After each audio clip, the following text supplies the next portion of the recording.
Last year, something extraordinary entered our solar system. A comet that was never born here. It condensed around a star somewhere else in the Milky Way, possibly long before our own sun existed, and then spent an unknown amount of time drifting through interstellar space before passing through our neighborhood.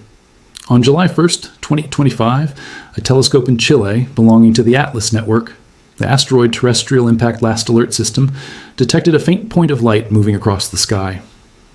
Atlas was designed to find objects that could threaten Earth, but this one was something much rarer. Its trajectory was hyperbolic, meaning it was moving too quickly to have originated inside our solar system. It was coming from somewhere beyond it. The object received the designation 3I Atlas, with a 3I marking it as the third confirmed interstellar object ever observed. The first was Oumuamua in 2017, an unusual object that never produced a detectable coma and disappeared before astronomers could investigate its chemistry in detail. The second was Borisov in 2019, a genuine interstellar comet, but one that was too faint for the kind of deep observations scientists wanted. 3I Atlas was different. It was discovered early, it was relatively bright, and astronomers had months to organize observations before it reached its closest point to the Sun. Hubble, James Webb, ALMA, the Very Large Telescope, Swift, Spherex, TESS, Mars orbiters, and other instruments were all turned toward the visitor. When it was first detected, 3I Atlas was already traveling at roughly 137,000 miles per hour, while still inside Jupiter's orbit and heading toward the Sun. Hubble observations in August placed the estimated diameter of its solid nucleus somewhere between about 1,400 meters and 6 kilometers, making it larger than Oumuamua and considerably easier to study than Borisov. The images also showed a coma, the cloud of gas and dust produced as sunlight heats the comet, along with the early development of a tail. Its perihelion occurred on October 30th, 2025, at approximately 36 astronomical units from the Sun, so it never came especially close to Earth and posed no danger to our planet. But for astronomers, the important part was not where it was going. It was what the comet was carrying with it. The water that didn't belong. The first major chemical discovery came from NASA's Swift Observatory. During July and August 2025, Swift's ultraviolet instrument observed the comet while it was still approaching the Sun and detected hydroxyl, a chemical product created when sunlight breaks water molecules apart. This represented the first detection of active water release from an interstellar object. Scientists estimated that 3I Atlas was producing roughly 40 kilograms of water vapor every second, despite being at a distance from the Sun where many ordinary solar system comets would not yet be releasing significant amounts of water ice. That immediately made the comet interesting, because its behavior suggested that its volatile material was responding differently from what astronomers usually see in comets born around our Sun. But the truly remarkable water discovery came later. In April 2026, a research team led by University of Michigan PhD student Luis Salazar-Manzano published results based on observations from ALMA, the enormous radio telescope array in Chile. The researchers weren't simply asking whether 3I Atlas contained water. They were measuring the isotopic composition of that water. Hydrogen normally contains one proton, but deuterium contains an additional neutron. In extremely cold environments, chemistry can favor the incorporation of more deuterium into water molecules. That means the ratio between deuterium and ordinary hydrogen can preserve information about the environment in which the water originally formed, effectively acting as a chemical record of ancient temperature conditions. The result was astonishing. Solar system comets generally contain approximately one heavy water molecule for every 10,000 ordinary water molecules, but the ratio measured in 3I Atlas was more than 30 times higher than the typical solar system value, and more than 40 times higher than the ratio found in Earth's oceans. This wasn't a small difference or a measurement sitting barely outside the known range. It was an extreme chemical signature. The measurement suggested that the cloud of gas and dust from which 3I Atlas and its parent planetary system formed was dramatically colder and chemically different from the environment that produced our own solar system. In other words, the comet wasn't merely visiting from another location. It was carrying a record of conditions that appear fundamentally unfamiliar to us methane beneath the surface. Then James Webb's Space Telescope entered the story. Webb observed 3I Atlas several times, but one of the most important observations came in December 2025, roughly 2 months after perihelion, when the comet was moving away from the Sun. Webb used its MIRI instrument in spectrometer mode, allowing researchers to determine which gases were present and where those gases were concentrated around the nucleus. The results, published on June 1st, 2026, in the Astrophysical Journal Letters by Caltech's Matthew Belyakov and Ian Wong of the Space Telescope Science Institute identified water vapor and carbon dioxide, but also something that had never before been directly detected on an interstellar object: methane. Methane is especially interesting because it becomes gaseous at extremely low temperatures. In our own solar system, comets may release methane only when they approach the sun closely enough for their interiors to become heated, and some don't release much methane at all.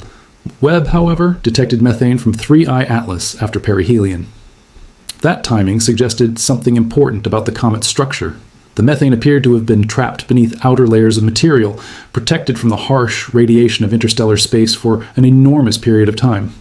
As sunlight penetrated deeper after the comet entered our solar system, it eventually reached those buried volatile materials and began releasing them.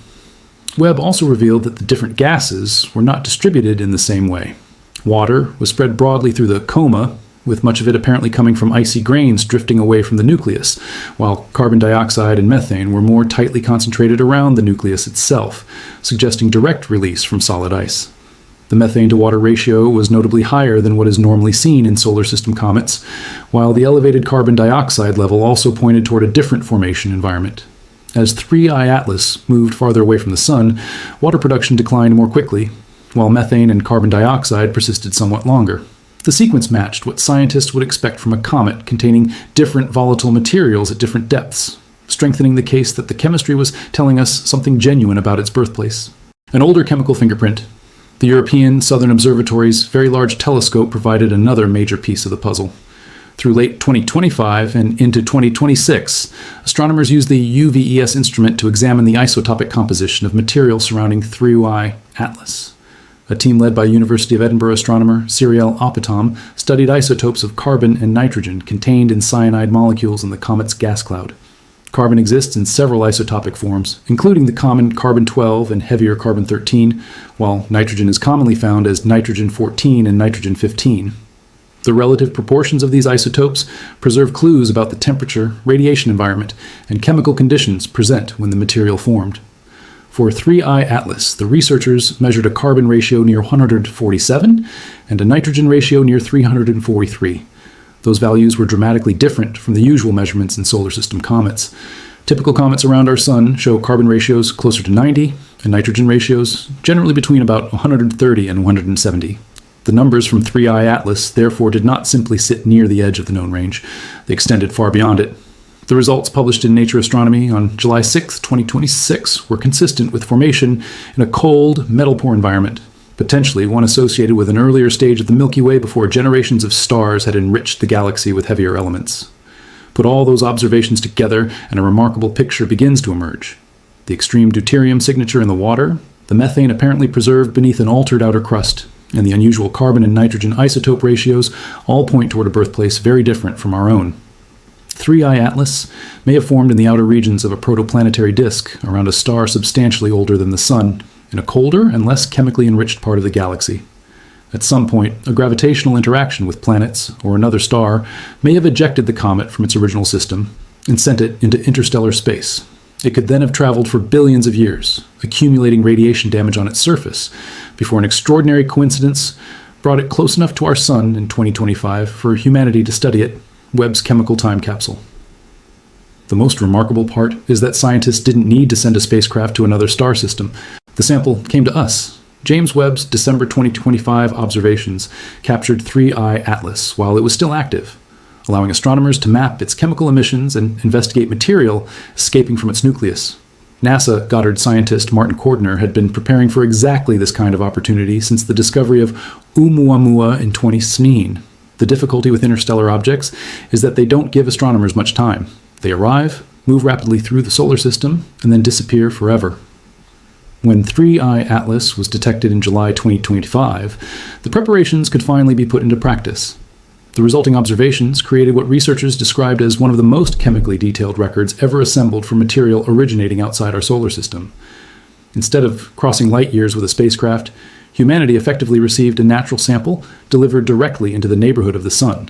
Swift detected water activity, ALMA measured the extraordinary deuterium to hydrogen ratio, Webb detected methane and mapped the distribution of gases, and the VLT measured unusual carbon and nitrogen isotopes. Other observatories and spacecraft added additional observations. Each instrument was looking at a different aspect of the same visitor, and together they created something unprecedented, a chemical profile of material formed around another star. That matters because astronomers have spent decades studying comets from our own solar system and building models around what those comets contain. Until now, however, they had only a tiny number of objects from outside the system to compare against. 3I Atlas has already shown that our local chemical environment may not represent the galaxy as a whole. One object cannot tell us exactly how common these unusual compositions are, but it proves that planetary systems can produce cometary material with chemical signatures dramatically different from anything measured here. The lesson isn't that our models are useless. It's that the range of possible planetary chemistry may be far wider than the local examples initially Webb's chemical time capsule. The most remarkable part is that scientists didn't need to send a spacecraft to another star system. The sample came to us. James Webb's December 2025 observations captured 3I Atlas while it was still active, allowing astronomers to map its chemical emissions and investigate material escaping from its nucleus. NASA Goddard scientist Martin Cordner had been preparing for exactly this kind of opportunity since the discovery of Oumuamua in 2017. The difficulty with interstellar objects is that they don't give astronomers much time. They arrive, move rapidly through the solar system, and then disappear forever. When 3I Atlas was detected in July 2025, the preparations could finally be put into practice. The resulting observations created what researchers described as one of the most chemically detailed records ever assembled for material originating outside our solar system. Instead of crossing light years with a spacecraft, humanity effectively received a natural sample delivered directly into the neighborhood of the Sun. Swift detected water activity, ALMA measured the extraordinary deuterium to hydrogen ratio, Webb detected methane and mapped the distribution of gases, and the VLT measured unusual carbon and nitrogen isotopes. Other observatories and spacecraft added additional observations. Each instrument was looking at a different aspect of the same visitor, and together they created something unprecedented, a chemical profile of material formed around another star. That matters because astronomers have spent decades studying comets from our own solar system and building models around what those comets contain. Until now, however, they had only a tiny number of objects from outside the system to compare against. 3I Atlas has already shown that our local chemical environment may not represent the galaxy as a whole. One object cannot tell us exactly how common these unusual compositions are, but it proves that planetary systems can produce cometary material with chemical signatures dramatically different from anything measured here. The lesson isn't that our models are useless, it's that the range of possible planetary chemistry may be far wider than the local examples initially. The visitor was never coming back. By early 2026, 3I Atlas was already moving back outward beyond the region of the inner solar system. It passed perihelion on October 30th, 2025, and once it continues far enough away, it will never return. Unlike a normal periodic comet bound to the Sun, 3I Atlas is not gravitationally trapped here. Its hyperbolic trajectory means that after passing through our solar system, it will continue into interstellar space. It may travel for billions of years before passing near another star, and there is no guarantee anyone will ever observe it again. The scientific opportunity was therefore temporary from the beginning.